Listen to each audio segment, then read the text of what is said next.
जय श्री कृष्ण। कैसे हैं आप?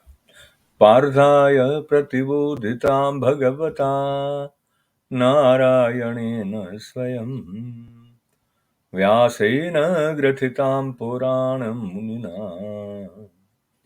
मध्ये महाभारतम् अद्वैतामृतवर्षिणीं भगवतीम् अष्टादशाध्यायिनीम् अम्ब त्वामनुसन्दधामि भगवत् गीते भवद्वेषिणी।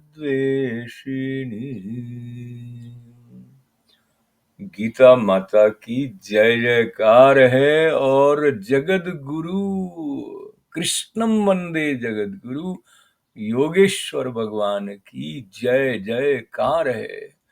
और इस जय जयकार के साथ में जो उल्लास है, जो उत्साह है, और उस उत्साह के साथ साथ जो गुरु शिष्य परंपरा के प्रवाह में ज्ञान के अमृत वर्षण की बात है, उसके साथ भी श्रीमद् भगवद गीता का विशेष विशेष संबंध है। गुरु पूर्णिमा का पर्व व्यास पूर्णिमा के नाम से भी जाना जाता है, और कहा जाता है कि गुरु वो है जो अपने पास आने वाले को भी अपने जैसा बना दे। अपने जैसा बना दे का अर्थ है कि उनकी जो दृष्टि है, जो कि सीमातीत को देख सकती है, जो कि इस स्पष्टता को लेकर आती है कि हम देह तक ही सीमित नहीं हैं। जोधपुर के हमारे उस्ताद शायर शीनकाफ निजाम साहब का एक शेर है, वो कुछ इस तरह चाहता है मुझे, अपने जैसा बना दिया है मुझे। इसको यदि हम गुरु शिष्य संबंध की दृष्टि से देखें तो गुरु की जो करुणा है, उनका जो सत्य के अन्वेषण के बाद सत्य की अनुभूति में पगा हुआ आनंद से परिपूर्ण भाव है, वो शास्त्रों का आधार लेकर अपने शिष्यों तक पहुंचाने में निरत रहते हैं। श्री कृष्ण भी यही कर रहे हैं। उनका जो विराट स्वरूप है, उनकी जो विभूति है, उसका परिचय जब वो अर्जुन को दे रहे हैं, राज विद्या, राज गुह्य जो है गूढ़ तत्व को खोल रहे हैं, तो उसमें अर्जुन जैसी सरलता, उनके जैसी एकाग्रता और सत्य के प्रति निष्ठा हो, तब वह अर्थ हमारे प्रति भी खुलता है, और उस भाव में अनुनादित होते हुए हम अपनी चेतना के उन्नत स्तर को छू पाते हैं। तो इतनी सारी बातों के साथ अब सीधे सीधे 31वें श्लोक का स्पर्श करें, जहां वो श्री कृष्ण अपनी विभूतियों का वर्णन करते हुए बताते हैं कि वो पवित्र करने वालों में वायु है, यानी कि पवन है। तो पवन जो है वो पवित्र करती है, सभी तत्व किसी न किसी रूप में पवित्र करते हैं, अग्नि हो, जल हो। तो आइए 31वां श्लोक 10वें अध्याय का। पवनः पवतामस्मि रामः शस्त्रभृतामहं यशाणां मकरश्चास्मि स्रोतसामस्मि जाह्नवी। तो इसमें पवन का नाम भी और गंगा का नाम भी। अब आप कहेंगे गंगा का नाम क्या है, मैं थोड़ी देर में बताता हूँ। पहले तो इसका सीधा अर्थ जो दिया है, मैं पवित्र करने वालों में वायु, शस्त्रधारियों में राम हूं, और मछलियों में मगर हूं, और नदियों में श्री भगीरथी गंगा जी हूं। तो विष्णु भगवान द्रवित हुए और पिघल कर बहे, वह जो जल है गंगा रूप में हम उसको पहचानते हैं। इस प्रकार के संदर्भ भी आते हैं, और पतित पावनी गंगा है ऐसा भी हम सुनते हैं। तो जहाँ गंगा मैया स्वच्छ करने, शुद्ध करने का कृपामय कार्य करती हैं, करुणा करती हैं। वहीं जो श्रीमद् भगवद गीता है वो ज्ञान गंगा है, वो भी पवित्र करती है। तो पवन के रूप में अपने को बताया भगवान ने, और साथ ही साथ जो शस्त्रधारी हैं उनमें स्वयं को श्री राम बताया। तो श्री राम का जो मर्यादा पुरुषोत्तम कलेवर है, जो धर्म की संस्थापना करने के निमित्त ही प्रकट हुआ, ऐसा कहने के साथ साथ स्वामी अड़गड़ानंद जी स्मरण कराते हैं कि रमन्ते योगिनः यस्मिन स रामः।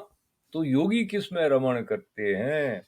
जिस अनुभव में करते हैं, जिस ईश्वर इष्ट रूप में जो निर्देशन देता है उसमें योगी रमण करते हैं। वो जो जागृति है उसका नाम राम है। तो वो जागना अपने सत्य स्वरूप में, वो श्री कृष्ण है।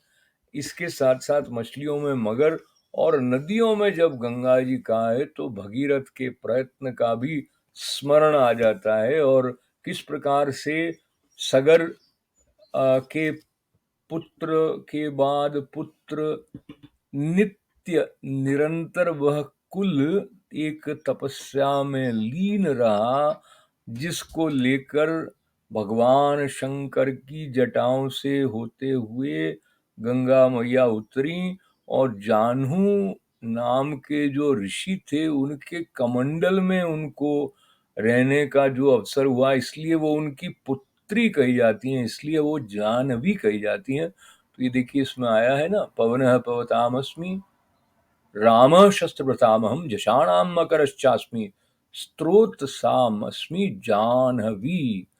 तो जाह्नवी गंगा जी का नाम है। और अब 32वां श्लोक।